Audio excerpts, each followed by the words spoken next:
മറയേണ്ടതോർത്ത്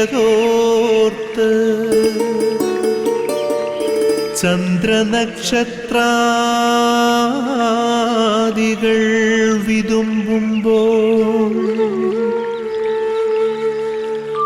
മാറ്റമില്ലാതെങ്ങും വിരാജിക്കും ദൈവമേ, അങ്ങയെ വാഴ്ത്തുന്നു ഞങ്ങൾ. ഉദിച്ചെങ്ങും പ്രഭതൂകും പാരിലെ സൂര്യരശ്മിയേക്കാൾ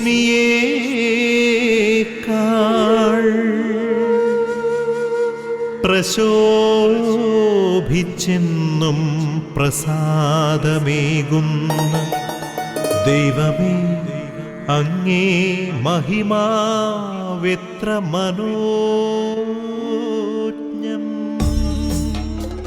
യേശുവിലെത്രയും സ്നേഹമുള്ളവരെ, നിങ്ങളെല്ലാവരെയും സന്തോഷത്തോടും സ്നേഹത്തോടും കൂടെ പ്രഭാത വിരുന്നിലേക്ക് സ്വാഗതം ചെയ്യാൻ.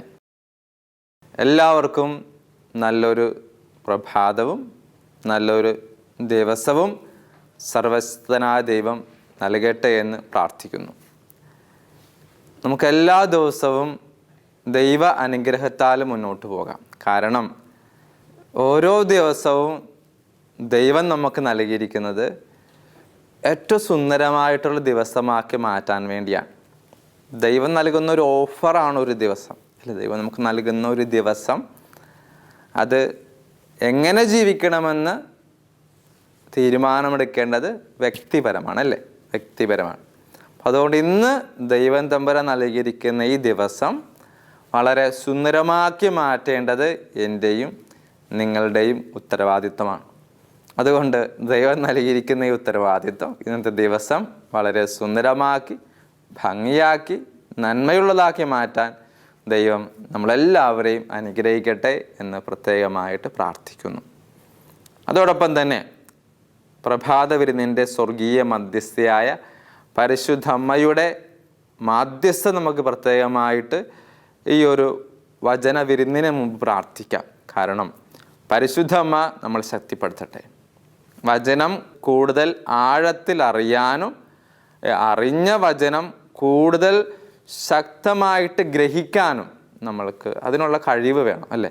നമ്മൾ വെറുതെ വായിച്ചു വിടലല്ല, നമ്മളത് തലയിലേക്ക് വന്ന് അത് കൂടുതൽ ആഴത്തിൽ അറിയാൻ പറ്റണം നമുക്ക്. അപ്പോൾ പരിശുദ്ധ അമ്മ നമ്മളെ സഹായിക്കും അതിനു വേണ്ടി. കാരണം അമ്മ വചനത്തിൻ്റെ അടിസ്ഥാനത്തിൽ ജീവിച്ചവളാണ്. അപ്പം അതുകൊണ്ട് പരിശുദ്ധ അമ്മ നമ്മളെ ശക്തിപ്പെടുത്തുന്നതിന് വേണ്ടി വചനം കൂടുതൽ ആഴത്തിൽ അറിയാൻ വേണ്ടി. അപ്പോൾ പരിശുദ്ധ അമ്മയുടെ മാധ്യസ്ഥം വഹിച്ചുകൊണ്ട് നമുക്ക് പ്രത്യേകമായിട്ട് ഒരു നന്മ നിറഞ്ഞ മറിയമേ എന്നുള്ള പ്രാർത്ഥന ചൊല്ലി അമ്മയുടെ കരങ്ങളിൽ നമുക്ക് സമർപ്പിക്കാം. നന്മ നിറഞ്ഞ മറിയമേ സ്വസ്തി, കർത്താവ് അങ്ങയോടുകൂടെ സ്ത്രീകളിൽ അങ്ങ് അനുഗ്രഹിക്കപ്പെട്ടവളാവുന്നു. അങ്ങയുടെ ഉദരത്തിന് ഫലമായി ഈശോ അനുഗ്രഹിക്കപ്പെട്ടവനാവുന്നു. പരിശുദ്ധ മറിയമേ തമ്പുരാൻ്റെ അമ്മേ, പാപികളായ ഞങ്ങൾക്ക് വേണ്ടി എപ്പോഴും ഞങ്ങളുടെ മരണസമയത്തും തമ്പുരാനോട് അപേക്ഷിച്ചു കൊള്ളണമേ. ആമേൻ. പ്രിയമുള്ളവരെ, പരിശുദ്ധ അമ്മയോട് പ്രാർത്ഥിക്കുന്നതോടൊപ്പം തന്നെ മാധ്യസ്ഥം വഹിക്കുന്നതോടൊപ്പം തന്നെ നമുക്ക് പരിശുദ്ധാത്മാവിൻ്റെ ശക്തമായ ഇടപെടലിന് വേണ്ടി പ്രാർത്ഥിക്കാം.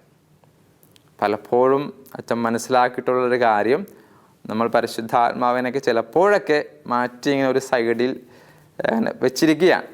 പരിശുദ്ധാത്മാവ് അങ്ങനെ മാറ്റി വെക്കേണ്ട ആളല്ല, നമ്മളിൽ പ്രവർത്തിക്കേണ്ട ഒരു അരൂപിയാണ്. അപ്പോൾ നമ്മൾ ഇന്ന് കേൾക്കാൻ പോകുന്ന വചനവും വചന വിചിന്തനവും കൂടുതൽ ആഴത്തിൽ ഗ്രഹിക്കാൻ പരിശുദ്ധാത്മാവ് നമ്മുടെ ബുദ്ധിയെ, നമ്മുടെ ഹൃദയത്തേക്ക് പ്രകാശിപ്പിക്കട്ടെ എന്ന് പ്രാർത്ഥിച്ചുകൊണ്ട് നമുക്ക് ഇന്നത്തെ വചനം കേൾക്കാം. പരിമളത്തിനുറവയാം നറുസൗരഭ്യമാകട്ടെ ഞങ്ങളുമീ മണ്ണിൽ.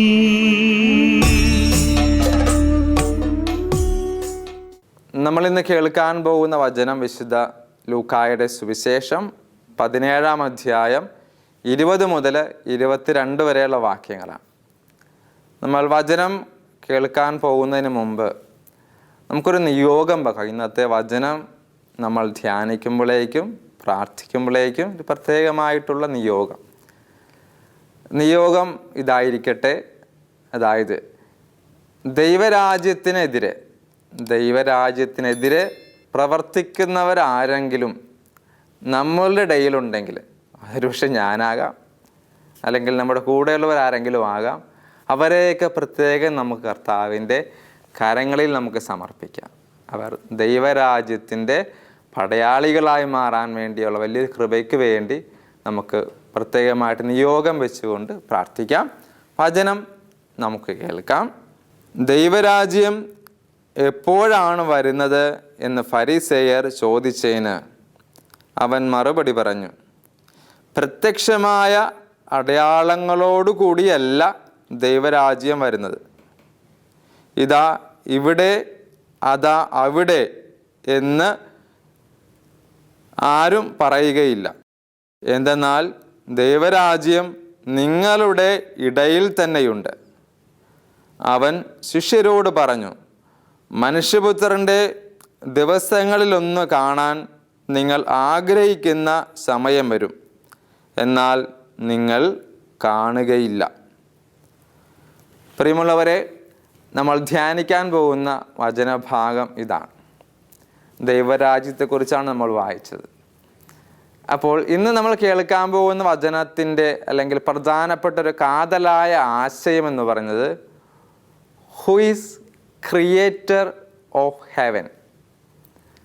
ആരാണ് സ്വർഗരാജ്യം സൃഷ്ടിക്കുന്നത്? Who is creator of heaven? സ്വർഗരാജ്യം സൃഷ്ടിക്കുന്നത് ആരാണ്? അല്ലെങ്കിൽ സ്വർഗരാജ്യത്തിൻ്റെ നിർമ്മാതാക്കൾ ആരാണ് എന്നതാണ് ഇന്നത്തെ നമ്മളുടെ ചിന്ത. അപ്പം ഇന്ന് രാവിലെ നമ്മൾ ഈ ഒരു വചനം കേൾക്കുമ്പോഴേക്കും ഇന്നത്തെ ഒരു ദിവസം മുഴുവൻ നമ്മുടെ ചിന്ത ഇതായിരിക്കട്ടെ, സ്വർഗം ആരാണ് സൃഷ്ടിക്കുന്നത്? സ്വർഗം എവിടെയാണുള്ളത്? സ്വർഗം ആരാണ്? Who is creator of heaven? അപ്പോൾ പ്രിയമുള്ളവരെ, നമുക്കൊന്ന് ചിന്തിക്കാം, ആരാണ് സ്വർഗം സൃഷ്ടിക്കുന്നത്? നമുക്ക് ആദ്യം തന്നെ ഒരു ചോദ്യം, ദൈവമാണോ സ്വർഗം സൃഷ്ടിച്ചത് എന്നതാണ്. ഇസ് ഗോഡ്, ദൈവം തമ്പുരാൻ. പെട്ടെന്ന് നമുക്ക് സ്വർഗരാജ്യം എന്ന് പറയുമ്പോൾ എൻ്റെ മനസ്സിലേക്ക് വരുന്ന ഒരു ചിന്ത ആദ്യത്തെ ഒരു ഏദൻ തോട്ടം അനുഭവമാണ്. ഏദൻ തോട്ടം, സ്വർഗ തുല്യമായ ഒരിടം ദൈവം ആദത്തിനും ഹവ്വയ്ക്കും നൽകിയ ഒരു പർദീസ എന്നൊക്കെ നമ്മൾ വിശുദ്ധ ഗ്രന്ഥത്തിൽ വായിക്കുന്നുണ്ടല്ലോ. അപ്പോൾ നമ്മുടെ ചിന്ത എന്താണ്? സ്വർഗരാജ്യം ആരാണ്? അല്ലെങ്കിൽ സ്വർഗം ആരാണ്? അല്ലെങ്കിൽ ദൈവരാജ്യം ആരാണ് സൃഷ്ടിക്കുന്നത്? ആരാണ് നിർമ്മിക്കുന്നത്? അപ്പോൾ പെട്ടെന്ന് നമ്മുടെ മനസ്സിലേക്ക് വരും, സ്വർഗം എന്ന് പറഞ്ഞാൽ ദൈവം സൃഷ്ടിച്ചൊരിടമാണെന്ന്, അല്ലെ? ദൈവം സൃഷ്ടിച്ചൊരിടമാണ്. അച്ഛൻ ചോദിക്കട്ടെ, ഏദൻ തോട്ടം ഇപ്പോൾ ഉണ്ടോ? ഏദൻ തോട്ടം വർഷങ്ങൾക്ക് മുമ്പേ, BC, യേശു വർഷങ്ങൾക്ക് മുമ്പ് നമ്മൾ പഠിച്ചിട്ടുള്ളതാണല്ലോ. ദൈവം ആദിയിൽ ഏദൻ എന്ന് പറഞ്ഞ ഒരു തോട്ടം മനുഷ്യന് വേണ്ടി സൃഷ്ടിച്ചു എന്നൊക്കെ നമ്മൾ വായിക്കുന്നുണ്ടല്ലോ. അപ്പോഴേക്കും ഏദൻ തോട്ടമാണോ സ്വർഗരാജ്യം? സത്യം പറഞ്ഞാൽ മനുഷ്യൻ്റെ പതനത്തോടുകൂടി ആദവും ഹവ്വയും ഭൂമിയിലേക്ക് എറിയപ്പെട്ടതോടുകൂടി പിന്നീട് നമ്മൾ ഏദൻ തോട്ടത്തെക്കുറിച്ച് കാണുന്നില്ല. ഏദൻ തോട്ടത്തിൽ പിന്നെ നമ്മൾ എവിടെയാണ് വായിക്കുന്നത്? ചില റഫറൻസുകൾ നമ്മൾ പുതിയ നിയമത്തിലേക്ക് വരുമ്പോഴേക്കും ആദത്തിനെയും രണ്ടാമത്തെ ഹവ്വയെക്കുറിച്ചൊക്കെ പറയുന്നുണ്ട്, യേശുവും പരിശുദ്ധമ്മയെക്കുറിച്ചൊക്കെ പറയുന്നുണ്ട്. അല്ലാതെ ഏദൻ നമ്മൾ കാണുന്നില്ല. കാരണം മനുഷ്യൻ്റെ പതനത്തോടുകൂടി ഏദൻ തോട്ടം ഇല്ലാതെയായി. അതുകൊണ്ട് ഈ സ്വർഗം എവിടെയാണ്? നമ്മൾ കുഞ്ഞുങ്ങളുടെയൊക്കെ ചോദിക്കുമ്പോൾ, മക്കളെ സ്വർഗം എവിടെയാണെന്ന് ചോദിക്കുമ്പോൾ അവർ കൈ ചൂണ്ടുന്നത് മുകളിലേക്കാണ്. സ്വർഗം അവിടെയാണ്, ആകാശത്താണ് എന്നൊക്കെയാണ് പറയുന്നത്. അപ്പോൾ സ്വർഗം അങ്ങനെ മുകളിലാണോ ഇരിക്കുന്നത്? സ്വർഗമെന്ന് പറഞ്ഞ ഒരിടം അല്ലെങ്കിൽ എൻ്റെ മരണത്തിന് ശേഷം എൻ്റെ ആത്മാവിന് വിശ്രമിക്കാനായിട്ട് ദൈവം തമ്പുരാൻ ഒരുക്കി വെച്ചിരിക്കുന്ന സ്വർഗരാജ്യം എന്ന് പറയുന്നത് അങ്ങനെ മുകളിലാണോ? നമ്മൾ പറഞ്ഞു വരുന്നത് ആരാണ് സ്വർഗരാജ്യത്തിൻ്റെ നിർമ്മാതാക്കളെന്നാണ്. പിന്നെ ഇവിടെ വചനം വായിച്ചത് അച്ഛൻ വളരെ കാര്യമായിട്ട് ഈ ഒരു വചനം തിരഞ്ഞെടുക്കാനുള്ള കാരണമുണ്ട്. അപ്പോൾ സ്വർഗമെന്ന് പറയുന്നത് അങ്ങ് മുകളിലുള്ള ഒരിടമല്ല എന്നുള്ള ഒരു ചിന്തയിലേക്ക് നമ്മൾ വരണം. സ്വർഗരാജ്യമെന്ന് പറയുന്നത് അങ്ങനെ മുകളിൽ ദൈവം സ്ഥാപിച്ചു വെച്ചിരിക്കുന്ന ഒരു പ്രത്യേക ഇടമല്ല. വചനം ഇങ്ങനെ പറയുകയാണ്. അതായത് ലൂക്കായുടെ സുവിശേഷം 17-ാം അധ്യായം 21-ാം വാക്യത്തിൽ പറയുന്നത് എന്തെന്നാൽ ദൈവരാജ്യം നിങ്ങളുടെ ഇടയിലുണ്ട്. ഇതൊരു ശക്തമായിട്ടുള്ള നമ്മൾക്കൊരു ഉൾക്കാഴ്ച നൽകേണ്ട ഒരു വചനഭാഗമാണ്. അതായത് സ്വർഗരാജ്യം അവിടെയോ ഇവിടെയോ അല്ല, അല്ലെങ്കിൽ മുകളിലോ താഴെയോ കിഴക്കോ പടിഞ്ഞാറോ തെക്കോ വടക്കോ ദിക്കോ ഒരു ദിക്കിലുമല്ല. വചനം വ്യക്തമായിട്ട് പറയുന്നുണ്ട്. യേശു പറയുന്നുണ്ട് ലൂക്ക 17:21 സ്വർഗരാജ്യം നിങ്ങളുടെ ഇടയിലാണ്. അപ്പം നമ്മളുടെ വിഷയം ആരാണ് സ്വർഗരാജ്യത്തിൻ്റെ നിർമ്മാതാവ്? കണിശമായിട്ട് നമുക്ക് പറയാൻ പറ്റും, ദൈവം തമ്പുരാനല്ല സ്വർഗരാജ്യം നിർമ്മിക്കുന്നത്. അപ്പോൾ നിങ്ങളുടെ ഇടയിലാണ് സ്വർഗരാജ്യം എന്ന് പറയുമ്പോഴേക്കും ഇനി എനിക്കും നിങ്ങൾക്കും ഇടയിൽ എവിടെയാണ് സ്വർഗരാജ്യം? നിങ്ങളുടെ ഇടയിലാണെന്ന് പറയുമ്പോഴേക്കും എനിക്കും നിങ്ങൾക്കും ഇടയ്ക്ക് എവിടെയാണ് സ്വർഗരാജ്യം ഉള്ളത്? അത് പിന്നെ തേടി പിടിച്ച് പോകേണ്ടി വരും എന്ന് ചിന്തിക്കേണ്ട. അതായത് ഇത്രയേ ഉള്ളൂ പ്രിയമുള്ളവരെ, ഈ നിങ്ങളുടെ ഇടയിലാണ് സ്വർഗരാജ്യം എന്ന് പറയുമ്പോഴേക്കും സ്വർഗം ഞാനാണ്, അതേപോലെ സ്വർഗം നിങ്ങളാണ് എന്ന് പറയുമ്പോഴേക്കും ഞാൻ എൻ്റെ ആത്മാവും ശരീരവുമാകുന്ന, അല്ലെങ്കിൽ ഈ രണ്ട് വസ്തുതകൾ ചേർന്ന് എൻ്റെ ശരീരവും എൻ്റെ ആത്മാവും ചേർന്ന് ഞാനിങ്ങനെ നിലനിൽക്കുമ്പോഴേക്കും ഈ എൻ്റെ ശരീരത്തിൽ, എൻ്റെ ആത്മാവിൽ, എൻ്റെ ചിന്തകളിൽ, എൻ്റെ പ്രവൃത്തികളിൽ മുഴുവൻ സ്വർഗരാജ്യം ആയിരിക്കണം. എന്ന് പറഞ്ഞാൽ സ്വർഗരാജ്യം എന്ന് പറഞ്ഞാൽ അവിടെയും ഇവിടെയും ചൂണ്ടിക്കാണിച്ചിട്ട് അവിടെ എന്ന് പറയേണ്ടതല്ല സ്വർഗരാജ്യം. നേരെ മറിച്ച് സ്വർഗരാജ്യം എന്ന് പറയുന്നത് ഞാനാണ്, നിങ്ങൾക്കിടയിലാണെന്ന് യേശുനാഥൻ പറയുമ്പോഴേക്കും അത് ഞാനും നിങ്ങളുമൊക്കെയാണ് സ്വർഗരാജ്യം. ഇനി വലിയൊരു ക്ലാഷ്, വലിയൊരു പ്രശ്നം നമ്മുടെ ഉള്ളിൽ ഉണ്ടാകാൻ പോകുന്നത് ഞാൻ സ്വർഗമാണോ നരകമാണോ എന്നതാണ്. നമ്മൾ അതിൻ്റെ ഫൈനലായ സമാപന അവസാനത്തെ വരുന്ന, അല്ലെങ്കിൽ ഏറ്റവും അവസാനം വന്ന് ചിന്ത നിർത്തുന്നത് സ്വർഗരാജ്യം ഞാനാണെന്നതാണ്. സ്വർഗരാജ്യം ഞാനാണ് എന്നതാണ്. അപ്പോഴേക്കും നമ്മുടെ ഉള്ളിൽ വലിയൊരു ചിന്ത വരണം, ദൈവമേ ഞാൻ സ്വർഗമാണോ? ഞാൻ സ്വർഗമാണ്, എൻ്റെ കുടുംബം സ്വർഗമാണോ? ഇതൊക്കെ നമ്മൾ വെറുതെ കേൾക്കേണ്ട കാര്യങ്ങളല്ല. ഈ കേട്ട കാര്യങ്ങൾ നമ്മുടെ ചിന്തയിലേക്ക് വന്ന് നമ്മളെ ചിന്തിപ്പിക്കണം. ഞാൻ സ്വർഗരാജ്യം, ഞാൻ സ്വർഗമാണോ അല്ലെങ്കിൽ ഞാൻ നരകമാണോ, ഇതിൻ്റെ ഇടയ്ക്കാണോ ഞാൻ എന്നൊക്കെ നമ്മൾ ചിന്തിക്കുന്നത് ഇത്തിരി നല്ലതായിരിക്കും. നമ്മൾ ഈ കൊറോണ കാലത്ത് പത്രങ്ങളിലൂടെ കടന്നുപോയപ്പോഴേക്കും വായിക്കാൻ ഇടയായ ഒരു രസകരമായിട്ടൊരു വായന ഇതായിരുന്നു. അതായത് കൊറോണ കാലം അതിൻ്റെ സമാപന ഘട്ടത്തിലേക്കൊക്കെ, രണ്ടാമത്തെ വേവ് വന്ന സാഹചര്യത്തിലൊക്കെ ചില പഠനങ്ങൾ, ഹോസ്പിറ്റലുകളിൽ നിന്ന് വന്ന പഠനങ്ങളിൽ പറയുക, ഹൃദ്രോഗികൾ, ഹൃദയ സംബന്ധമായ രോഗം ഉണ്ടായിരുന്നവരുടെ രോഗാവസ്ഥ 50% കുറഞ്ഞുവെന്ന് ചില പഠനങ്ങൾ പറഞ്ഞായിരുന്നു. മനോരമയിൽ വ്യക്തമായിട്ട് വന്നൊരു പഠനം, ഡോക്ടർമാരുടെ കുറിപ്പുകളോടുകൂടെ വന്നൊരു പഠനമാണ്. അപ്പോഴേക്കും എന്തുകൊണ്ട് ഈ കൊറോണ കാലത്ത് 50% ഹൃദ്രോഗികളുടെ രോഗത്തിൻ്റെ അവസ്ഥ കുറഞ്ഞു, അല്ലെങ്കിൽ അവർ ഹോസ്പിറ്റലിൽ വന്ന് മരുന്ന് മേടിച്ച് പോകുന്നതിൻ്റെ അളവ് കുറഞ്ഞു, അല്ലെങ്കിൽ അവരുടെ ടെസ്റ്റുകളിൽ ഫാർ ബെറ്റർ, കുറച്ചുകൂടി മെച്ചപ്പെട്ടു എന്നുള്ള ഒരു ഫലത്തിലേക്ക് വന്നപ്പോഴേക്കും അതിനുള്ള കാരണം ഡോക്ടർമാർ പറഞ്ഞത് ഇങ്ങനെയാണ്. അതിന് പ്രധാനപ്പെട്ട 3 കാരണങ്ങളിൽ ഒരു കാരണം പറഞ്ഞത് ഇങ്ങനെയാണ്. അവർ വീട്ടിൽ എല്ലാവരുമുണ്ട്. കൊറോണ കാലമായതുകൊണ്ട് ആരും പുറത്തൊന്നും പോകുന്നില്ലായിരുന്നു. അപ്പോൾ വീടുകളിൽ എല്ലാവരുമുണ്ട്.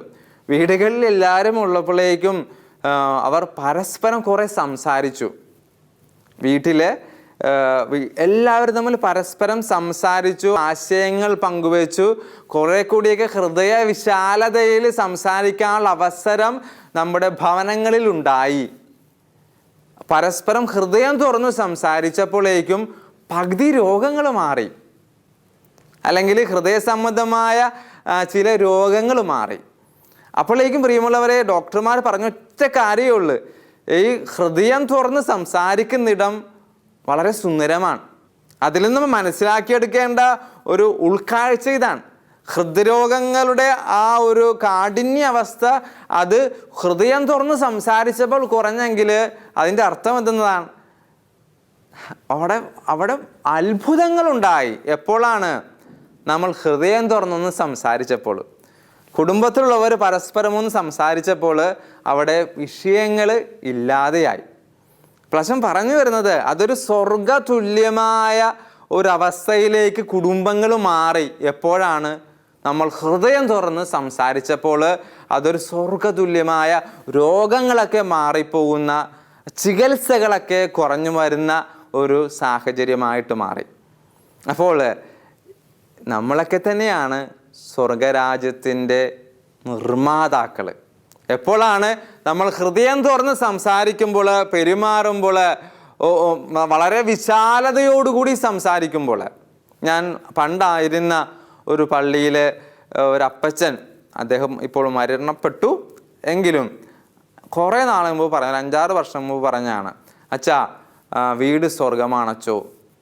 സാധാരണ ഇത്തിരി പ്രായമുള്ളവർ ഇത്തിരി ഇങ്ങനെ പ്രശ്നങ്ങളൊക്കെ പറയാം, അച്ഛാ അത് ഇങ്ങനെയാണ്, ശരിയായില്ല, മക്കളെ നോക്കുന്നില്ല, അങ്ങനെയൊക്കെ പല പല പ്രശ്നങ്ങൾ. പക്ഷേ അപ്പച്ചൻ പറഞ്ഞ വീട് സ്വർഗമാണ്, വീട് സ്വർഗമാണ്. കാരണം അച്ഛൻ ഒന്ന് മനസ്സിലാക്കിയത്, അപ്പം ആ വീട്ടിലുള്ള എല്ലാവരും സ്വർഗമാണ്. ആ വീട്ടിൽ 5 പേരുണ്ടെങ്കിൽ 5 പേരും സ്വർഗമാണ്. അതുകൊണ്ട് ആ ഭവനം, ആ വീട് മൊത്തം സ്വർഗമായിട്ട് മാറി. അവരുടെ വീട്ടിൽ ഓരോരുത്തരും സ്വർഗം സൃഷ്ടിക്കുന്നവരായിരുന്നു. ഇതൊക്കെ കേൾക്കാൻ ഇത്തിരി എളുപ്പമാണ്, സുന്ദരമാണ്. പക്ഷേ നമ്മുടെ കുടുംബത്തിലൊക്കെ ഇത് പ്രാവർത്തികമാക്കാൻ ഇത്തിരി ബുദ്ധിമുട്ടുള്ളതാണ്. പക്ഷെ ബുദ്ധിമുട്ടിയാൽ ഓർക്കുക, നിങ്ങളുടെയൊക്കെ ഹൃദയം, ശരീരം, ആത്മാവ് സ്വർഗമായാൽ നമ്മൾ താമസിക്കുന്ന ഇടങ്ങളും സ്വർഗമാവും. അതിന് സർവശക്തനായ ദൈവം ഇന്നത്തെ ഈ ദിവസത്തിലെ വചന വിചിന്തനത്തിലൂടെ നിങ്ങളെല്ലാവരെയും സഹായിക്കട്ടെ എന്ന് പ്രാർത്ഥിച്ചുകൊണ്ട് നമുക്ക് അല്പനേരം പ്രാർത്ഥിക്കാം. ആബാ പിതാവേ, സ്നേഹാഗ്നിയാൽ ജ്വലിക്കട്ടെ മക്കളാ ഞങ്ങളെല്ലാം.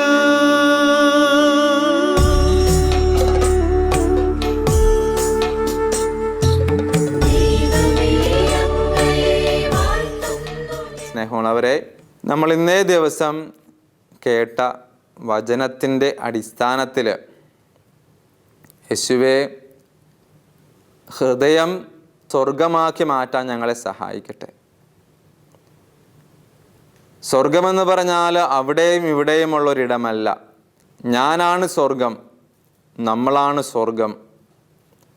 എൻ്റെ ഹൃദയം സ്വർഗമാക്കി മാറ്റിയാൽ എൻ്റെ കുടുംബം എത്ര സുന്ദരമായിരിക്കും. ഒരു സ്വർഗ തുല്യമായ ഒരിടമായിട്ട് എൻ്റെ കുടുംബം മാറും. നമുക്ക് പ്രാർത്ഥിക്കാം സർവശക്തനായ ദൈവത്തോട്. ത്രിയേക ദൈവമേ, എൻ്റെ ഹൃദയത്തെ സ്വർഗമാക്കി മാറ്റണമേ. ഞാൻ ചെല്ലുന്ന എല്ലാ ഇടങ്ങളിലും സ്വർഗമാക്കി മാറ്റാൻ എനിക്ക് കഴിയട്ടെ. പരിശുദ്ധ അമ്മയോടും വിശുദ്ധ യൗസപിതാവിനോടും മാധ്യസ്ഥം വഹിക്കാം. സ്വർഗത്തിലെല്ലാ വിശുദ്ധന്മാരോടും മാലാഖമാരോടും പ്രത്യേകം നമുക്ക് സഹായം അപേക്ഷിക്കാം. എൻ്റെ നാമത്തിലുള്ള വിശുദ്ധൻ, വിശുദ്ധ, എൻ്റെ ഇടവകയുടെ മാധ്യസ്ഥൻ, മധ്യസ്ഥ, അങ്ങനെ എല്ലാവരോടും പ്രത്യേകമായിട്ട് സഹായം അപേക്ഷിക്കാം. ഞങ്ങളെ ശക്തിപ്പെടുത്തണമേ. സ്വർഗത്തിന് ഉതകുന്ന ഒരു ജീവിതം നയിക്കാൻ യേശുവേ സ്വർഗ നിർമ്മിതിക്ക് ഞങ്ങളെ പങ്കുകാരാക്കണമേ എന്ന് ശക്തമായിട്ട് പ്രാർത്ഥിക്കാം. കർത്താവായ ക്രിസ്തു വഴി ഞങ്ങൾ സമർപ്പിക്കുന്ന പ്രാർത്ഥന അങ്ങ് കേട്ടുകൊള്ളണമേ. ആമേൻ.